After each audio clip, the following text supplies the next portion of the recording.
Hello बच्चों, Aurus digital के channel में आपका स्वागत है। आज हम लोग acid basis and salts chapter rapid revision करेंगे। बच्चों, ये एक ऐसा चैप्टर है जो टॉपर्स को एवरेज स्टूडेंट से डिफरेंशिएट करता है। बोर्ड्स में आपके इस चैप्टर में से 6 to 7 मार्क्स आना पक्के हैं। अभी हम लोग क्विकली सारे टॉपिक्स रिवाइज करते हैं। चलो शुरू करें। बच्चों, हम लोग देखेंगे आज इंडिकेटर्स के बारे में, क्लासिफिकेशन ऑफ एसिड्स के बारे में एंड देयर प्रॉपर्टीज। फिर हम लोग बच्चों इनके स्ट्रेंथ के बारे में जानेंगे, न्यूट्रलाइजेशन रिएक्शन के बारे में, पीएच के बारे में जानेंगे एंड ऑल अबाउट सॉल्ट्स। ठीक है, तो बच्चों यहाँ पे हम लोग शुरू कर रहे हैं इंडिकेटर्स के बारे में, which is what it shows a substance that shows a colour change, है ना, when it is exposed to acids and bases. अलग अलग कलर के इंडिकेटर्स होते हैं बच्चों। इनमें जो कलर चेंज होना है वो काफी ब्रिलियंट और स्टेबल होना चाहिए। ऐसे ही हम लोग रैंडम सब्सटेंसेस नहीं लेते, ठीक है। वो नॉन टॉक्सिक इन नेचर होने चाहिए and it should be cheaply available. कुछ इंडिकेटर्स बच्चों विजुअल कलर्स के साथ, मतलब विजुअली दिखाते हैं कि यहाँ पे एसिड है या बेस। उसके अलावा some can be smell based indicators. इन सब के बारे में यहाँ पे मैंने एक लिस्ट बना दी, आपको और कुछ देखने की जरूरत नहीं। तो बच्चों, नेचुरल इंडिकेटर्स होते हैं विजुअल इंडिकेटर्स, जिसमें हिबिस्कस फ्लावर यूज होता है, रेड कैबेज यूज होता है, या फिर लिचिन, है ना, या लाइचिन, जिससे हम लोग फिर बनाते हैं लिटमस सॉल्यूशन। ये नेचर में अवेलेबल होते हैं। उसके अलावा there are some indicators which are artificial indicators, जैसे कि फिनोफ्थलीन एंड मिथाइल ऑरेंज। ये लोग लैब में बनाए जाते हैं एंड ये स्पेसिफिक पीएच रेंज में काम करने के लिए यूज होते हैं, है ना। यहाँ पे बच्चों हम लोग देख रहे हैं जो ऑल्फैक्टरी इंडिकेटर्स है, जो स्मेल बेस्ड होते हैं, उसमें बेस्ट एग्जांपल आपका क्लोव ऑयल है, लॉन्ग ऑयल। यहाँ पे आपको ऑनियन दिखेगा एंड वनीला एक्सट्रैक्ट दिखेगा। तो बेसिकली क्या होता है, जब हम लोग इनको बेस के साथ रखते हैं, इनकी स्मेल गायब हो जाती है ना। एसिड के साथ ये नहीं होता है, तो हमें पता चलता है कि जब स्मेल चली गई तो ये इंडिकेटर का काम कर रहे हैं। एंड जो विजुअल इंडिकेटर्स बच्चों, आपको ये वन शॉट टेबल मैंने रेडी करके दे दी है। ये आपको पक्का से अपने नोटबुक में एक पेज पे बना के दीवार पे चिपका देना है। जैसे कि लिटमस सॉल्यूशन के साथ क्या क्या कलर चेंज होता है in acidic medium and in basic medium. फिर यहाँ पे टर्मरिक के बारे में लिखा है, रेड कैबेज के बारे में लिखा है, फिनोफ्थलीन के बारे में एंड मिथाइल ऑरेंज के बारे में। ये सब आपको पता होना जरूरी है, तो इसीलिए इसको जरूर लिख लिख के याद कीजिए। फिर बच्चों हम लोग आते हैं एसिड्स और बेसिस के थ्योरी पे एंड उनकी रिएक्शंस पे। तो एसिड्स क्या होते हैं, है ना, बेसिस क्या होते हैं, ये किस टाइप की रिएक्शंस करते हैं, अब हम लोग फटाफट देख लेते हैं। तो एसिड्स बच्चों होते हैं सावर टेस्ट के। तो यूजुअली ये जो सब्सटेंसेस आप देख रहे हैं, जैसे लेमन, ऑरेंज, टैमरिंड, इमली, नेचर में ही हमने पाया कि ये कुछ सब्सटेंसेस का टेस्ट होता है सावर, है ना। ये अगर हम लोग साइंटिफिक वे में डिफाइन करने की कोशिश किए थे, तो अर्हीनियस सर ने बोला था कि वो सब्सटेंसेस जब H प्लस आयन रिलीज करते हैं, है ना, उनके एक्वस सॉल्यूशन में, तो उन्हें डिफाइन कर दिया गया एज एसिड, है ना। तो इसे बोलते हैं अर्हीनियस थ्योरी। तो ये डेफिनेशन यहाँ पे आपकी लिखी हुई है बच्चों। फिर क्या होता है कि कुछ एसिड्स स्ट्रॉन्ग एसिड्स होते हैं, क्योंकि वो कंप्लीटली डिसोसिएट करते हैं, मतलब आपने जितने मॉलिक्यूल लिए एसिड के पानी में, वो सभी के सभी टूट गए, है ना। एंड आपको मिल जाते हैं उतने ही H प्लस आयन जितने आपने मॉलिक्यूल एसिड के लिए, like hydrochloric acid and sulphuric acid. इसमें मैं आपको लिस्ट में ऐड करने के लिए बता देता हूं, आप HNO3 को भी ऐड कर लीजिए, ठीक है। ये तीन आप स्ट्रॉन्ग एसिड्स अपने क्लास 10th में याद रखिएगा, ठीक है। जो भी ये स्ट्रॉन्ग एसिड नहीं है, इनके अलावा सब वीक एसिड्स है, जैसे कि कार्बोनिक एसिड है, सल्फ्यूरस एसिड है, ठीक है, H2SO3 है यहाँ पे इस लिस्ट में, H2SO4 है, ठीक है। ये वीक एसिड्स क्या होते हैं बच्चों, इनको डिसोसिएट नहीं कर पाते हैं ऑटोमेटिकली। तो क्या होता है कि सारे के सारे मॉलिक्यूल्स कन्वर्ट नहीं होते हैं H प्लस आयन में। फिर बच्चों हम लोग टाइप्स ऑफ एसिड्स देख लेते हैं, ऑर्गेनिक एंड मिनरल एसिड्स जो होते हैं। ये सब ऑर्गेनिक एसिड्स के नेम्स है जो आपको याद रखने हैं, अलोंग विथ उनके सोर्स क्या है। जैसे मोस्ट कॉमनली आज 1 मार्क क्वेश्चंस वगैरह में होते हैं कि लैक्टिक एसिड कहाँ पाया जाता है, जैसे सावर मिल्क एंड कर्ड में, या फिर ऑक्सैलिक एसिड कहाँ पाया जाता है, लाइक इन टोमेटोज। ये लिस्ट भी आपको रेडी होनी चाहिए रिवाइज करने के लिए। फिर बच्चों देयर आर मिनरल एसिड्स जो कि हमें मिलते हैं from the minerals of earth and they are man made acids, ठीक है, तो मैन मेड एसिड्स में आपके पास HCl है, HBr है, HI है, ये सब स्ट्रॉन्ग एसिड्स में भी आते हैं। फॉस्फोरिक एसिड है या सल्फ्यूरिक एसिड है। ठीक है, यहाँ पे बच्चों हम आगे बढ़ते हैं कि ये जो हम लोग एसिड्स को यूज करते हैं अलग अलग कॉन्सेंट्रेशन में यूज करते हैं, कि हमने पूरा का पूरा एसिड रिएक्ट नहीं करवाते हैं, उसको हमेशा पानी में उसका एक्वस सोल्यूशन बनाते हैं। ठीक है, तो एक्वस सोल्यूशन में जब बहुत ज्यादा एसिड हो और पानी बहुत कम हो तो उसे बोलते हैं कॉन्सेंट्रेटेड एसिड। बट अगर हमने पानी का क्वांटिटी बहुत ज्यादा कर दिया, जैसे 1 लीटर पानी में हमने लेटस से 10 ग्राम एसिड को डिसॉल्व किया, तो उसे बोलेंगे अ वेरी डाइल्यूट सोल्यूशन। तो इसको एक करने का तरीका होता है जो यहाँ पे हमने पॉइंट आउट किया है कि हमें एसिड टू वाटर मिलाना चाहिए, ना कि वाटर टू एसिड, क्योंकि एक हाईली एक्सोथर्मिक रिएक्शन होती है बच्चों ये डाइल्यूशन का प्रोसेस। तो जब यहाँ पे हीट रिलीज होगी वो सब का सब पानी में एब्जॉर्ब हो जाता है, तो बस गर्म हो जाता है पानी, एंड सेफ वे है इसे डाइल्यूट करने का। यहाँ पे अगर आप करोगे तो ये बबल्स बनेंगे पानी के, क्योंकि बहुत ज्यादा हीट रिलीज होगी, एंड वो सारा का सारा बबल्स के कारण एसिड है ना ऐसे स्प्लैश करेगा। तो बच्चों ये सब जो मैं आपको एक्सप्लेन कर रहा हूँ एक तरीके से यहाँ पे एक्सपेरिमेंट बेस्ड क्वेश्चंस में आ सकता है, केस बेस्ड स्टडी में भी आ सकता है, असर्शन रीजन सवालों में भी ये सारे जो रीजनिंग है, थिंकिंग है, ये सब टेस्ट होते हैं आपके। फिर ऐसे ही बच्चों एक अच्छा कॉन्सेप्ट है रिगार्डिंग कि क्या सभी हाइड्रोजन कंटेनिंग कंपाउंड्स एसिड होते हैं। बिल्कुल नहीं बच्चों, यहाँ पे हम लोग टेस्ट करते हैं बाय टेकिंग अ बीकर। उसमें एक ऐसा सेटअप बनाते हैं कि जो करंट पास होना है वो तभी होगा जब आयंस प्रेजेंट होंगे। तो क्या होता है, एसिड में आपके पास आयंस मिल जाते हैं, पानी में तो H+ अवेलेबल हो जाता है। बट अगर आपने ग्लूकोज ले लिया, दैट इज C6H12O6, या फिर आपने कोई ऐसा कंपाउंड लिया है जिसमें हाइड्रोजन है बट वो आयनाइज नहीं होता है, तो यहाँ पे ये जो बल्ब है वो ग्लो नहीं होगा। एक बहुत ही कॉमन सैंपल पेपर में भी आया है, PYQs में भी आया हुआ है, ये एक्सपेरिमेंट बेस्ड जज करना कि कौन कंडक्ट करता है इलेक्ट्रिसिटी और कौन नहीं। ठीक है, फिर एक और एक्सपेरिमेंटल बेस्ड बहुत ही बढ़िया सवाल बनता है बच्चों, जहां पे हम लोग अगर HCl गैस प्रिपेयर कर लेते हैं, तो जब उसका टेस्ट करवाते हैं ड्राई ब्लू लिटमस पेपर में, तो हम लोग एक्सपेक्ट करते हैं कि सर HCl गैस होगा तो वो कलर चेंज होगा, बट नहीं। आपको ये ध्यान रखना है कि आपको चाहिए H+ आयंस जो कि सिर्फ और सिर्फ पानी की प्रेजेंस में होगा, तो भले ही ड्राई HCl हो, there will be no effect unless you use a moist blue litmus paper, then blue से रेड हो जाएगा कलर चेंज, क्योंकि only then you will get your H+ ions. बच्चों ये H+ आयंस की प्रेजेंस के कारण बहुत सारी केमिकल प्रॉपर्टीज हैं, जिसमें पहला है कि metal plus acid gives salt and hydrogen gas. First chapter में आपने बहुत सारे रिएक्शंस बार बार देख लिए, तो यहाँ पे मैंने कुछ यूनिक रिएक्शंस लेकर आया हूँ आपके लिए। कभी भी किसी भी रिएक्शन पे सवाल बन सकते हैं। आपको क्या करना होता है कि आप मेटल का रिएक्शन करवाओ नाइट्रिक एसिड के साथ या किसी भी एसिड के साथ, तो आपको एक सॉल्ट क्रिएट करना है एंड आपको हाइड्रोजन गैस का रिलीज दिखाना है। ठीक है, तो यहाँ पे मैग्नीशियम नाइट्रेट बन रहा है।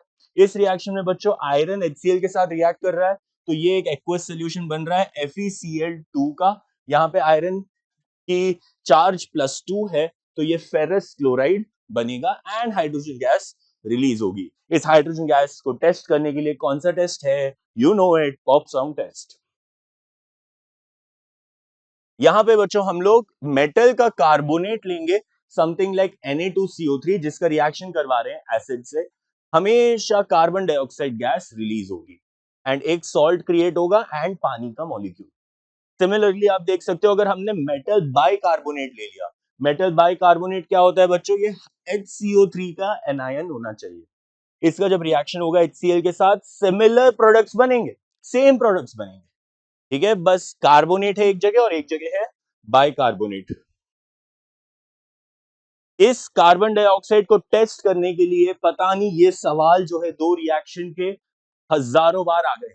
इसीलिए बच्चों यहाँ पे ध्यान दो, फर्स्ट चैप्टर में ये रिएक्शन आपने देखा है as a white washing of wall का एग्जाम्पल, बट यहाँ पे इसको टेस्ट के लिए इसलिए यूज करते हैं कि पहले आपको सॉलिड व्हाइट प्रेसिपिटेट मिल जाता है, बट जब आप एक्सेस कार्बन डाइऑक्साइड को लाइम वाटर यानी कि कैल्शियम हाइड्रोक्साइड में पास करते हो, तो आपको यहाँ पे एक एक्स्ट्रा रिएक्शन दिखती है, जहां पे कैल्शियम हाइड्रोजन कार्बोनेट बनता है, which is calcium bicarbonate, and this is aqueous, it is soluble है ना। तो पहले आपको दिखता है कि there is a milkiness appearing in the test tube, जो कि बाद में डिसॉल्व हो जाता है ना। तो तब भी पक्का पता चलता है कि कार्बन डाइऑक्साइड ही करवा सकता है ये।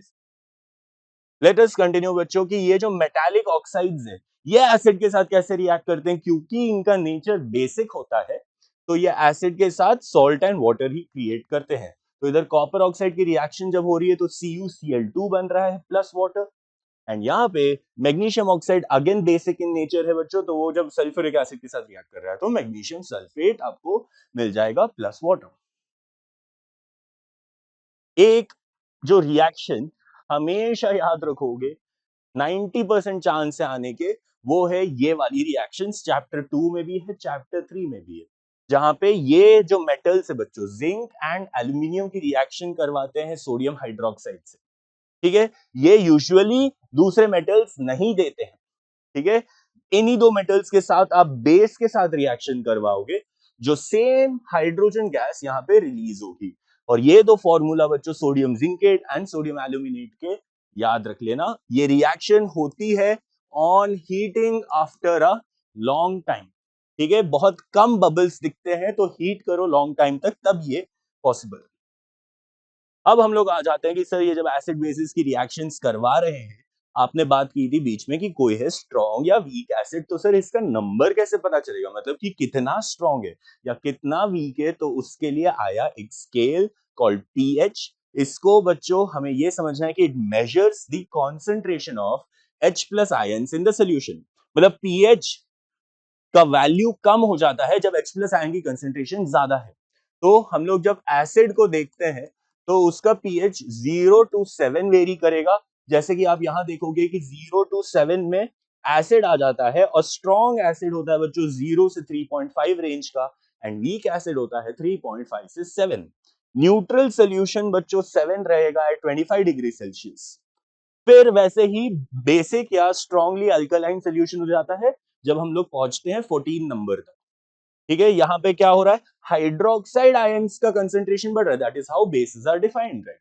कि जब OH माइनस आयंस रिलीज करता है जो भी सब्सटेंस, वो एक स्ट्रॉन्ग बेस है, तो यहाँ पे H प्लस आयंस कम हो जाएंगे। ठीक है, तो ये जो दो डायग्राम है इनको लिख के प्रैक्टिस कीजिए। पीएच की वैल्यूज याद कीजिए कि यहाँ पे रेड कलर आता है मोस्टली एसिडिक सोल्यूशन का, एंड वायलेट कलर आता है वेरी वेरी बेसिक सोल्यूशन का। तो इसकी ट्रिक बच्चों, सुपर ट्रिक है ये, कि आपको कलर याद करना है तो उल्टा विबग्योर लिख लीजिए। विबग्योर क्या है, आपके रेनबो के कलर्स। तो यहाँ पे 14 आएगा, यहाँ पे नंबर 0 आएगा, और ग्रीन पे क्या आएगा, 7। तो बच्चों ये यूनिवर्सल इंडिकेटर है जो कलर चेंज करके आपको ये कलर बताता है, तो उससे पीएच का आइडिया हो जाता है। जो आपका ब्लड होता है वो स्लाइटली बेसिक होता है, विनेगर है आपके फ्रूट्स एंड वेजिटेबल्स से, पेट का एसिड है वो एसिडिक हो जाते हैं। फिर बच्चों ये एसिड एंड बेसिस की रिएक्शंस है, न्यूट्रलाइजेशन रिएक्शन, जहां पे अब कोई भी एसिड और बेस लो, आपको आना चाहिए एक ऐसी रिएक्शन लिखना जहां पे आप सॉल्ट फॉर्म कर सको। क्या लेते हैं हम लोग, यहां से एसिड से लेते हैं एनायन और बेस से लेते हैं कैटायन। तो इसके कॉम्बिनेशन से आप बना सकते हो सॉल्ट। ठीक है, इसे बोलते हैं डबल डिस्प्लेसमेंट रिएक्शन, इसे बोलते हैं आयन एक्सचेंज रिएक्शन। एंड यहाँ पे हर जगह आप देख सकते हो कि जो भी एनायन ले रहे हैं वो आता है कहां से, एसिड से। और ये याद रखना जो भी कैटायन आप देख रहे हो सॉल्ट में, वो कहां से आता है, बेस से। ये चेंज नहीं होगा कभी भी।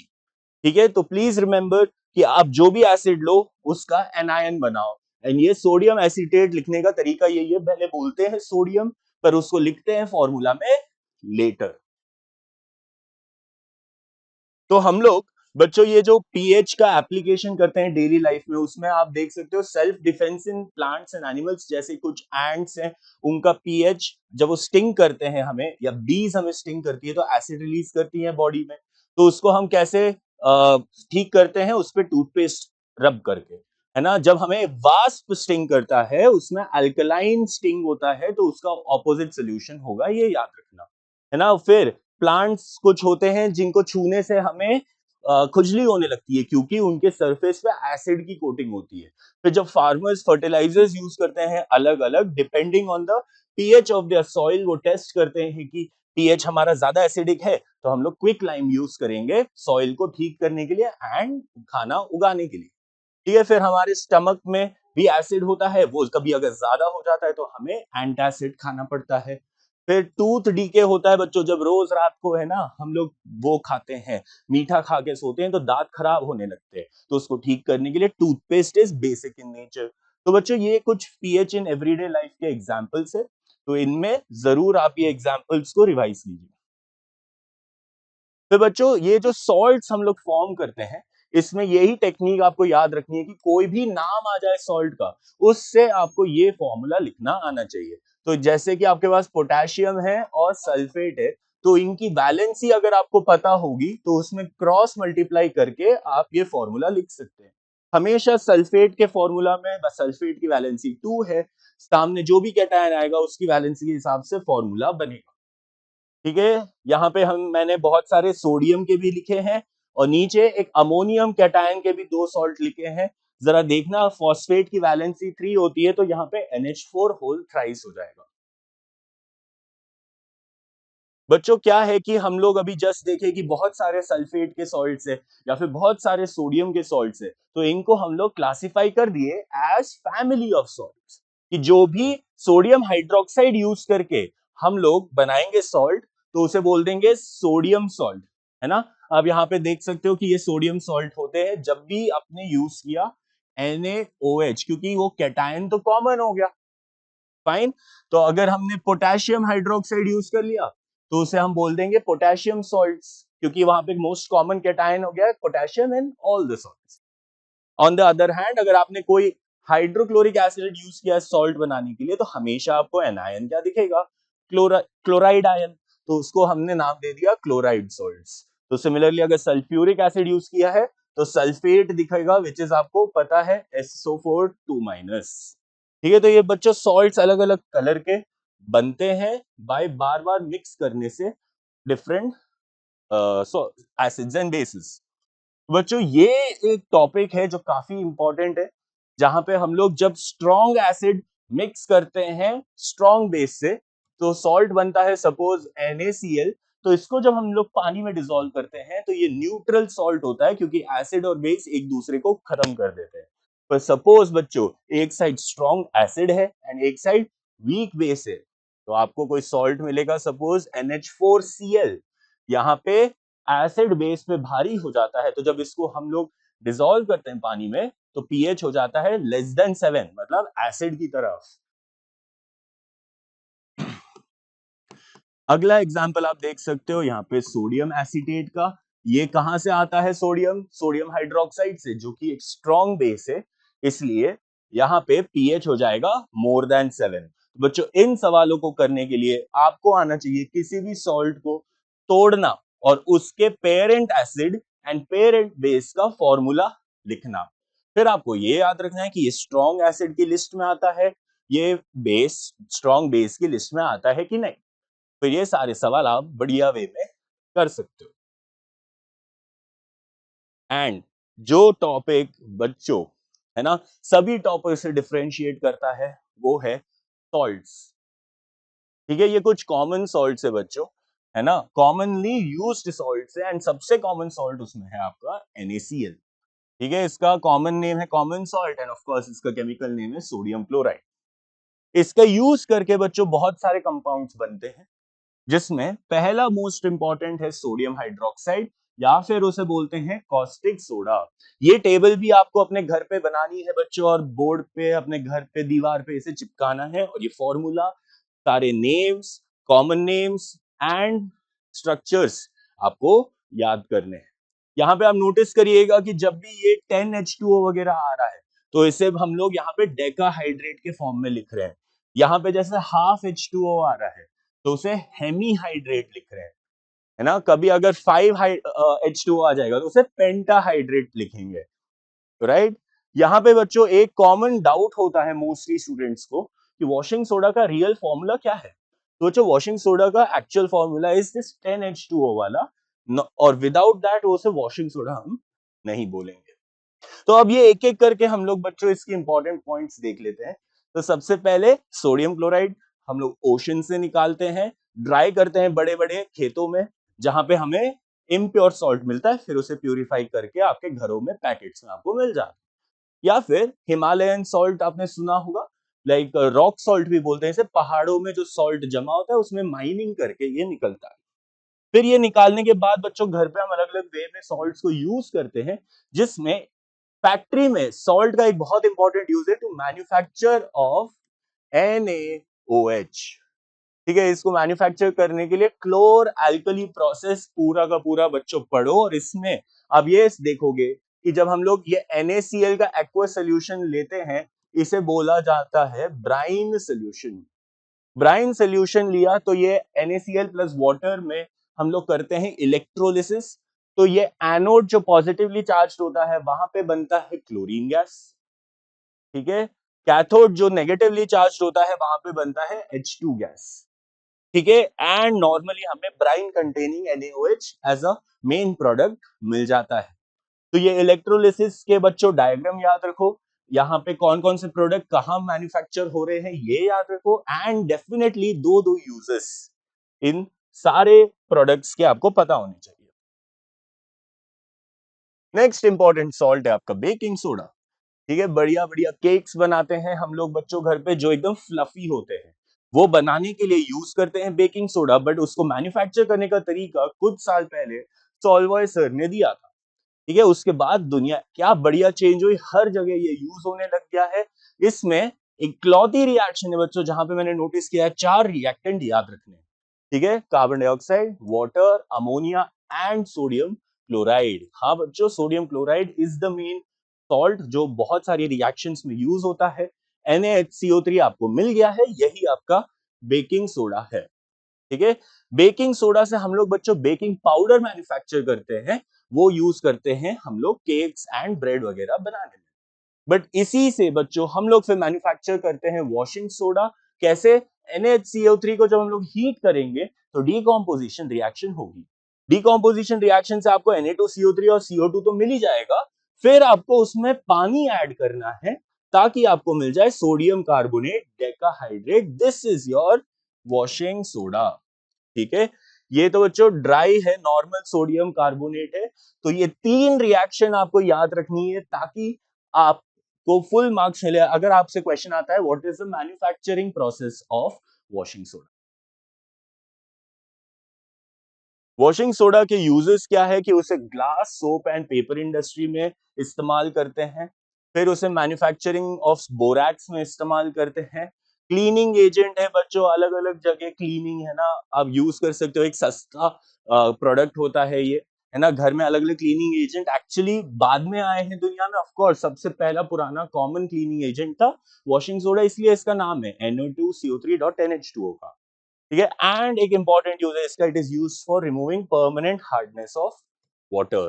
परमानेंट हार्डनेस ऑफ वाटर का मतलब बच्चों वो जो धरती से, जमीन से हम लोग जो बोरवेल से पानी निकालते हैं, उनके सॉल्ट्स को ये रिमूव कर देता है, तो सॉफ्ट वाटर बना देता है। यूजेस ऑफ बेकिंग सोडा में बच्चों आप देख सकते हो कि बेकिंग पाउडर बनाने के लिए काम आता है। हम लोग क्या होता है कि वो यूज करते हैं एक माइल्ड एडिबल एसिड, जो इस सॉल्ट को जो हम लोग यूज करते हैं ना, अगर Na2CO3, वो एक बिटर टेस्ट देता है ना। बिटर टेस्ट आपको पसंद आएगा क्या केक्स में? नहीं, तो उसको न्यूट्रलाइज करने के लिए माइल्ड एडिबल एसिड यूज करते हैं। तो इट्स अ मिक्सचर, है ना, याद रखना baking powder is a mixture of two things. ठीक है, वो इसलिए यूज करते हैं फाइनली क्योंकि CO2 रिलीज होता है। अब ये CO2 रिलीज होने के कारण हम लोग उसे even as an antacid use करते हैं। जब किसी को अगर एसिडिटी का इश्यू है तो वो एक्सेस एसिड के साथ ये बेसिक सॉल्ट रिएक्ट कर जाता है एंड उस एसिड को खत्म कर देता है, राइट। एंड लास्ट यूज है इसका सोडा एसिड फायर एक्सटिंग्विशर में। ठीक है, एक फायर एक्सटिंग्विशर में बच्चों हम लोग एसिड लेते हैं, ठीक है, उस एसिड का रिएक्शन करवाते हैं Na2CO3 के साथ, तो बहुत सारी CO2 गैस रिलीज होती है जो ऑक्सीजन की सप्लाई कट ऑफ कर देती है ना। एंड वो जो फ्यूल है आपका डाई डाउन हो जाता है, मतलब आग आपकी खत्म हो जाती है। ठीक है, तो ये बहुत इंपॉर्टेंट यूजेस है। ठीक है, आगे बढ़ते हैं। बस हम लोग लास्ट में आ गए हैं, 2 और सॉल्ट्स बचे हैं बच्चों, है ना। एक ब्लीचिंग पाउडर है जिसका कॉमन नाम है क्लोराइड ऑफ लाइम या फिर calcium hypochloride it is scientific name. ठीक है, इसको मैन्युफैक्चर करने के लिए dry chlorine gas is passed over dry slaked lime. इसको क्या बोलते हैं? Slaked lime, CaOH whole twice के अलग अलग नेम है। फिर आपको बनता है ये नया फॉर्मूला है बच्चों, as per the new NCERT finally सही हो गया है, which is CaOCl whole twice. ठीक है, ये हो गया, बन गया आपको ब्लीचिंग पाउडर जो यूज करते हैं टू मैन्युफैक्चर मेनली बच्चों नेसेंट क्लोरीन। ये नेसेंट क्लोरीन बनता है तो हम लोग उसको हाईली एक स्ट्रॉन्ग एजेंट मानते हैं जो कपड़ों का कलर तक बदल सकता है या फिर ब्लीच कर देता है, ब्लैक चीजों को व्हाइट कर देता है, कलर को खत्म कर देता है। नॉट ओनली दैट, वो इतना स्ट्रॉन्ग एजेंट है कि वो बैक्टीरिया जर्म्स को भी किल करता है, तो it is used as a disinfecting agent. ठीक है, तो ब्लीचिंग पाउडर की ये रिएक्शन एंड ये 2-3 यूजेस आपको याद रखने। फिर आप देख सकते हो बच्चों यहाँ पे प्लास्टर ऑफ पेरिस एक ऐसा सब्सटेंस है, राइट, जिससे हम लोग क्या सीलिंग डिजाइन करते हैं, रूफ पे अलग अलग चीजें बना सकते हैं, दीवारों पे स्टैचूज बना सकते हैं या अलग अलग डेकोरेटिव आइटम्स बनाते हैं।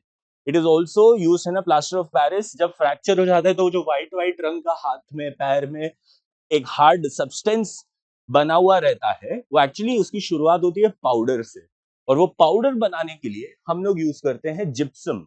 जिप्सम का फॉर्मूला है कैल्शियम सल्फेट डॉट 2H2O। उसको एग्जैक्टली सिर्फ 373 केल्विन पे ही हीट करना है, मतलब 100 डिग्री सेल्सियस पे, तब जाके आपको मिलेगा calcium sulphate hemihydrate with half water of crystallisation, और ये 3/2H2O रिलीज हो जाता है। ये पाउडर में जब आप वापस पानी मिक्स करते हो ना उसको शेप देने के बाद, तो वो धीरे धीरे वो सेट हो जाता है, और जब आपके हड्डी ब्रोकन हड्डी के अराउंड उसे लगाते हैं पाउडर फॉर्म को, और पानी में गीला करके पेस्ट उसको सेट होने देते, तो आपकी हड्डी का भी डायरेक्शन या एंगल वगैरह सब फिक्स हो जाता है कई दिनों के लिए, तो आपका हीलिंग हो जाती है।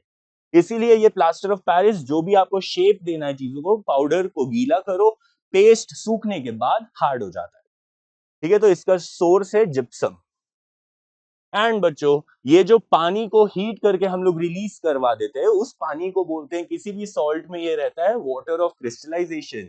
ये वाटर ऑफ क्रिस्टलाइजेशन को हीट किया तो ब्लू कलर का कॉपर सल्फेट व्हाइट हो जाता है, ग्रीन कलर का फेरस सल्फेट हेप्टाहाइड्रेट भी कलर चेंज कर लेता है। Na2CO3.10H2O को भी हीट किया तो आपको सिर्फ और सिर्फ Na2CO3 मिल जाता है। इस डायग्राम में आप देख सकते हो कि जब आप किसी भी चीज को हीट करोगे, यहाँ पे उसका कलर चेंज हो जाएगा, और इस टेस्ट ट्यूब के अंदर ऑब्जर्वेशन क्या आता है, हमें पानी के ड्रॉपलेट्स दिखने लगते हैं।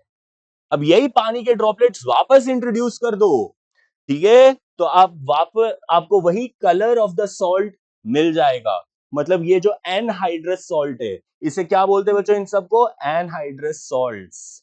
इन एनहाइड्रस सॉल्ट्स में जिनके पास पानी नहीं है, री इंट्रोड्यूस कर दिया नॉर्मल, बस पानी के कुछ ड्रॉप्स डाल दो तो कलर भी वापस आ जाता है। तो बच्चों, ये कुछ इंपॉर्टेंट टॉपिक्स है, सारी रिएक्शंस जो मैंने आपके लिए यहाँ पे कवर करी है, और जहां जहां मैंने टेबल्स बनाई है, आपको बोला है कि ये घर पे है ना चिपका लो लिख के, तो आपका ये चैप्टर हो जाएगा फाइनल।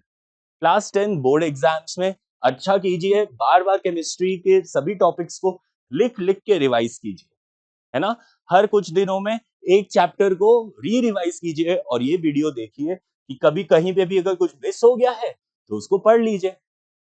मिलते हैं अगले चैप्टर के वीडियो में, तब तक के लिए ऑल द बेस्ट।